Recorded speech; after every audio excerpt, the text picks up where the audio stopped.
एक साधक ने महर्षि रमण से संसार और इसकी उत्पत्ति के बारे में कुछ प्रश्न पूछे। उसने पूछा कि महर्षि, ये सृष्टि, ये संसार कैसे पैदा हुआ? कुछ लोग कहते हैं कि ये प्रकृति है, दूसरे लोग उसे ईश्वर की लीला कहते हैं। इसमें सत्य क्या है? तब महर्षि ने कहा, ग्रंथों में विभिन्न वर्णन दिए गए हैं, लेकिन सृष्टि का अस्तित्व वास्तव में है क्या? यदि सृष्टि होती तो वह कैसे हुई, इसे समझाना आवश्यक होता। इन सब बातों को शायद हम नहीं जान सकते, लेकिन हम निश्चित रूप से जानते हैं कि हमारा अस्तित्व है, क्योंकि पहले मैं को न जाना जाए, खुद को न जाना जाए और फिर देखा जाए कि सृष्टि है या नहीं, ये तो गलत है। सबसे पहले तुम खुद को जानो कि ये संसार के बारे में प्रश्न कर कौन रहा है, क्या वो है भी या नहीं, वह है कौन, पहले ये जानो। संसार के बारे में बाद में चिंता करना। महर्षि, ये संसार क्यों बना है? इस जगत का कारण क्या है? इस सृष्टि का हेतु क्या है? इस प्रश्न को उठाना इसका हेतु है। इस प्रश्न का उत्तर ढूंढिए और अंत में सबके परम कारण और आदि बीज रूप आत्मा में रहिए, क्योंकि सब कुछ आत्मा से ही पैदा होता है। ऐसी गवेषणा, प्रश्नोत्तर का पर्यवसान आत्मानुसंधान में होगा और तब सब समाप्त हो जाएंगे जो भी संशय तुम्हारे अंदर है। जब अनात्मा को हटा दिया जाएगा और पूर्ण शुद्धता और महिमा में आत्मा को जान लिया जाएगा, तब ये सारे प्रश्न, ये सारे संशय दूर हो जाएंगे। सृष्टि विषयक सब वाद बाहर की ओर विस्तृत होते हैं।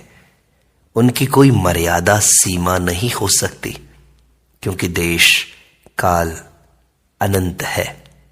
लेकिन वे सब केवल मन में है। यदि आप मन को देखें तो देश काल से परे होकर आत्मा को जान लेंगे।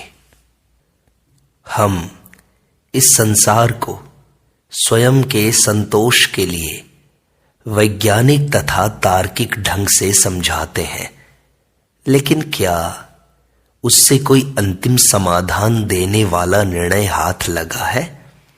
ऐसे सब स्पष्टीकरण क्रम सृष्टिवाद कहे जाते हैं। क्रम से चीजें बाहर निकल कर आती हैं। उनके विरुद्ध अनेकवाद हैं। दृष्टा के बिना पदार्थ दिखाई नहीं दे सकते। दृष्टा को ढूंढ निकालिए, देखने वाला कौन है, तो सृष्टि उसमें समाविष्ट दिखेगी। बाहर की ओर देखते हुए निस्सीम दृश्य को समझने के लिए जो प्रयत्न किए जाते हैं, वो सारे निरर्थक हैं। बाहर जितना भी देखो उतना कम है, लेकिन अंदर जरा सा भी देखोगे तो तुम्हें आत्म झलक दिखाई देगी और फिर तुम बाहर की चिंता नहीं करोगे। महर्षि, क्या आत्मा हमारे चारों ओर दिखने वाला जो जगत है उसका कारण है?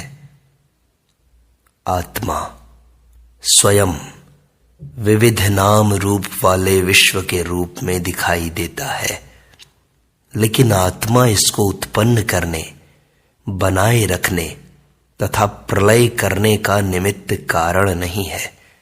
ऐसा मत पूछिए कि यह भ्रम अर्थात स्वयं आत्मा विश्व रूप में व्यक्त हुआ है। इस बात का अज्ञान क्यों है? इसके बजाय यह ढूंढिए कि यह भ्रम किसे हुआ है। इस संशय को पैदा करने वाला कौन है? तब यह भ्रम आत्मा को कभी हुआ ही नहीं, यह सत्य प्रकट होगा। महर्षि, एक वाद है। वह वाद मानता है कि ना तो जगत था, ना जगत है और ना जगत होगा। उसे अजातवाद कहते हैं। आपकी बातों से ऐसा प्रतीत होता है कि आप उसका समर्थन करते हैं। मैं केवल अजातवाद का समर्थक नहीं हूं, बल्कि सभी मतों का समर्थन करता हूं। जो सुनने वाला होता है उसकी समझने की एक शक्ति होती है, तो सुनने वाले की समझने की शक्ति के अनुरूप एक ही सत्य को विविध रूपों में प्रकट करना पड़ता ही है। अजातवाद कहता है कि एक सत्य के अलावा और किसी पदार्थ का अस्तित्व नहीं है, सृष्टि नहीं है, प्रलय नहीं है, जन्म मृत्यु नहीं है, साधक सिद्ध बंधन मुक्ति नहीं है। केवल अद्वितीय सत्ता आत्मा का अस्तित्व है। अब जो लोग इस सत्य को आत्मसात अनुभव करने की क्षमता नहीं रखते और पूछते हैं कि हम हमारे चारों ओर दिखने वाले इस ठोस विश्व को कैसे नकार सकते हैं, उन्हें स्वप्न के अनुभव के आधार पर कहा जाता है कि आप जो कुछ देखते हैं वह दृष्टा पर निर्भर करता है। आप सपने में जैसी वस्तुएं, जैसा संसार देखते हैं, क्या वो वास्तव में होता है? इस तरह उसे समझाना पड़ता है। दृष्टा से अलग दृश्य नहीं हो सकता। इसे दृष्टि सृष्टिवाद कहते हैं। अर्थात मनुष्य प्रथम अपने मन से सृष्टि उत्पन्न करता है और बाद में स्वयं अपने मन से रची हुई सृष्टि को देखता है। अब कुछ लोगों की सामर्थ्य बहुत सामान्य होती है, तो वो इसे भी नहीं समझ सकते और तर्क करते हैं कि स्वप्न का अनुभव तो क्षणिक है, जबकि जगत हमेशा रहता है। स्वप्न अनुभव सिर्फ मेरे लिए सत्य था, लेकिन जगत तो सब लोगों के लिए सत्य है। वह तो सब लोगों के द्वारा देखा तथा अनुभव किया जाता है। ऐसे जगत को हम असत नहीं कह सकते। जो लोग ऐसे तर्क करते हैं उन्हें सृष्टि दृष्टिवाद बताया जाता है कि ईश्वर ने सबसे पहले अमुक तत्व से अमुक पदार्थ बनाया और तब दूसरा पदार्थ बनाया। उन्हें ऐसा समझाना पड़ता है। ऐसे लोग केवल इसी से संतुष्ट होते हैं। उनका मन किसी अन्य तरीके से संतुष्ट नहीं होता, क्योंकि वे स्वयं से पूछते हैं कि यह सारा भूगोल, खगोल, सारे विज्ञान, सितारे, ग्रह, नक्षत्र एवं उन सब को नियंत्रण में रखने वाले प्रकृति के कानून तथा इन सब का ज्ञान पूर्ण रूप से झूठा कैसे हो सकता है। इनको यही कहना श्रेष्ठ है कि हां, यह सब ईश्वर ने बनाया है, इसलिए आप इसे देख रहे हैं। महर्षि, लेकिन ये सारे वाद सच नहीं हो सकते। सत्य तो केवल एक होता है। ये सारे वाद सुनने वाले की बुद्धि शक्ति के अनुरूप बताए जाते हैं, उसके सामर्थ्य के अनुरूप बताए जाते हैं। परमार्थ सत्य केवल एक है। वेदांत कहता है कि ब्रह्मांड दृष्टा के साथ प्रकट होता है, इसका क्रमशः विकास नहीं होता। इसे युगपत सृष्टि, साथ साथ होने वाली या क्षणिक सृष्टि कहते हैं। यह स्वप्न की सृष्टि जैसी है, जिसमें दृष्टा अनुभव किए जाने वाले पदार्थों के साथ उत्पन्न होता है। ऐसा कहने पर कुछ लोग संतुष्ट नहीं होते। क्योंकि वे वस्तु सत्तात्मक ज्ञान में गहराई से डूबे हैं। वे संसार में गहरे डूबे हैं।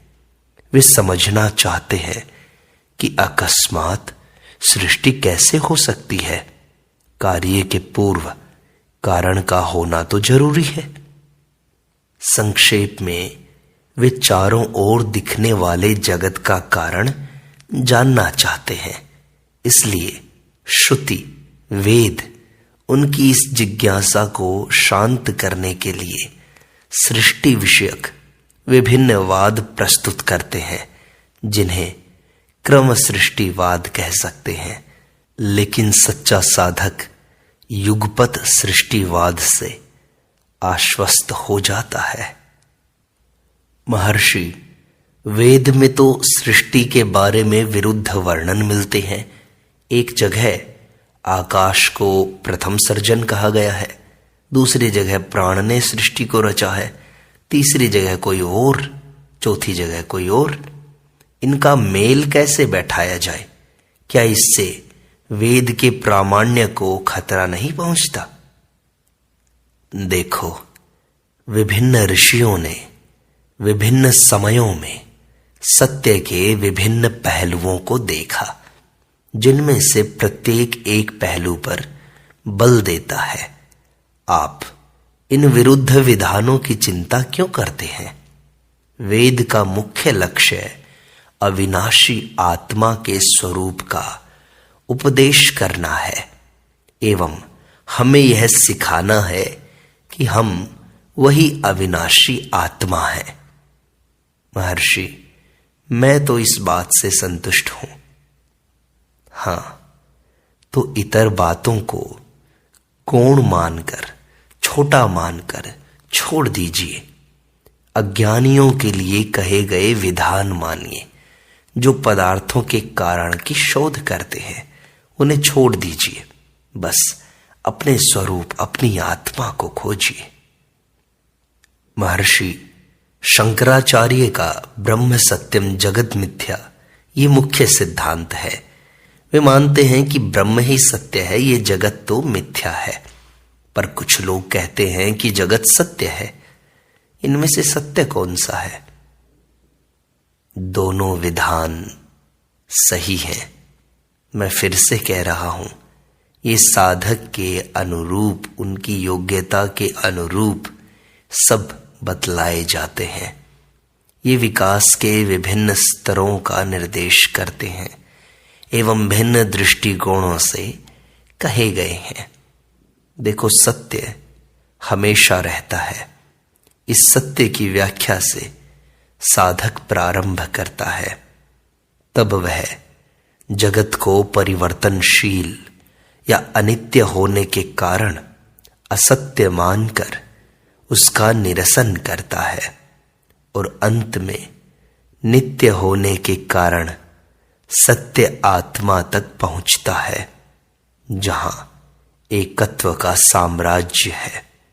तब जिसे प्रारंभ में असत्य समझकर त्याग दिया था, वह उस एकत्व का भाग दिखाई देता है। सत्य में प्रतिष्ठित होने के कारण जगत भी तो सत्य है। आत्म साक्षात्कार की अवस्था में केवल सत्ता है, आत्मा है और कुछ नहीं। महर्षि, आप कहते हैं कि माया और सत्य एक है। ऐसा कैसे हो सकता है? माया विषयक विचारों को समझे बिना ही शंकर की आलोचना की जाती है। उन्होंने कहा, ब्रह्म सत्य है, जगत मिथ्या है और जगत ब्रह्म है। वे दूसरे विधान पर रुके नहीं। उन्होंने केवल इतना नहीं कहा कि जगत मिथ्या है, उन्होंने यह भी कहा कि जगत ब्रह्म है। तीसरा विधान पूर्व के दोनों को स्पष्ट करता है। इसका अर्थ यह है कि आत्म रूप से देखा गया जगत सत्य और आत्मा से अलग स्वतंत्र रूप से देखा गया जगत मिथ्या है। इस प्रकार माया और सत्य एक समान है। तो महर्षि, क्या वास्तव में संसार झूठा नहीं है, मिथ्या नहीं है, माया नहीं है? आध्यात्मिक स्तर के भिन्न पहलुओं पर कहना पड़ेगा कि जगत मिथ्या है, दूसरा कोई मार्ग नहीं। जब मनुष्य भूल जाता है कि वह ब्रह्म है, जो सत्य है, नित्य है, सर्वत्र व्यापक है, और भ्रम से सोचता है कि अनेक शरीरों से पूर्ण विश्व में स्वयं भी एक शरीर ही है, तथा इस भ्रम से परेशान होकर घूमता रहता है, तब उसे याद दिलाना पड़ता है कि जगत मिथ्या भ्रम मात्र है, क्योंकि उसकी दृष्टि स्वरूप को भूलकर, आत्मा को भूलकर बाह्य भौतिक जगत में फंस गई है।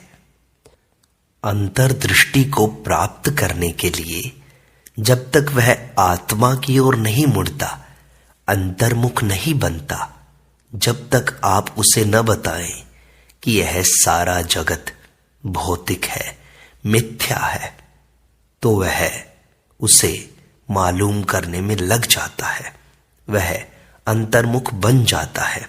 और जब वह एक बार अंतर्मुख होकर अपने आत्मा को जानेगा, तब उसे मालूम होगा कि आत्मा से भिन्न तो कुछ भी नहीं है, और संपूर्ण विश्व को ब्रह्म रूप देखेगा। आत्मा के सिवा विश्व नहीं है। जब तक मनुष्य सबके मूल रूप आत्मा को नहीं देखता एवं केवल बाह्य विश्व को ही सत्य एवं नित्य मानता है, आपको उसे यह कहना चाहिए कि सारा बाह्य विश्व भ्रम मात्र है।